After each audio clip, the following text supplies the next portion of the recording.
Katy cooking channel मध्ये मी आपल्या सर्वांचे मनापासून स्वागत करते। हेल्दी पौष्टिक हिरवीगार डाळ पालकाची भाजी। अर्धा कप मूग डाळ, अर्धा कप मसूर डाळ घेतलेली आहे। 3 पाण्याने स्वच्छ धुवून घेऊया। डाळ स्वच्छ धुवून झालेली आहे। चिमूटभर हिंग, हळद, स्वच्छ धुवून नंतर बारीक चिरून घेतलेला पालक।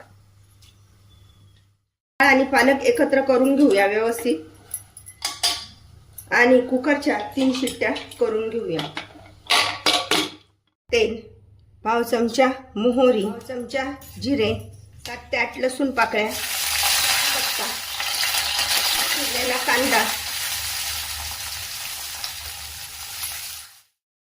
तर त्यामध्ये टाकून घेऊया चवीनुसार मीठ, हळद, बारीक चिरलेला टोमॅटो, पालक ठेवलेला होता तो पण टाकून घेऊया।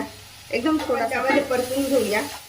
कांदा, टोमॅटो आणि पालक परतला गेलाय तर त्यामध्ये टाकून घेऊया अर्धा चमचा लाल तिखट। एकदम कमी मसाल्यांमध्ये अशा प्रकारची ही डाळ पालक छान बनते।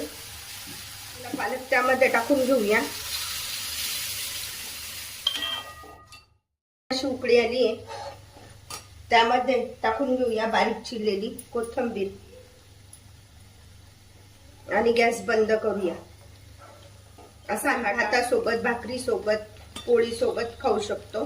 गॅस बंद करूया आणि या डाळ पालकाचा आस्वाद घेऊया। मूग डाळीचा, मसूर डाळीचा वापर करून बनवा अशा प्रकारची डाळ पालकाची भाजी। अशा प्रकारची डाळ पालकाची भाजी तुम्ही पण बनवा आणि मला मात्र कळवा कशी झाली आहे ते। लाईक आणि सबस्क्राईब करायला विसरू नका। पुन्हा आपण भेटूया नवीन रेसिपीसह। थँक्यू।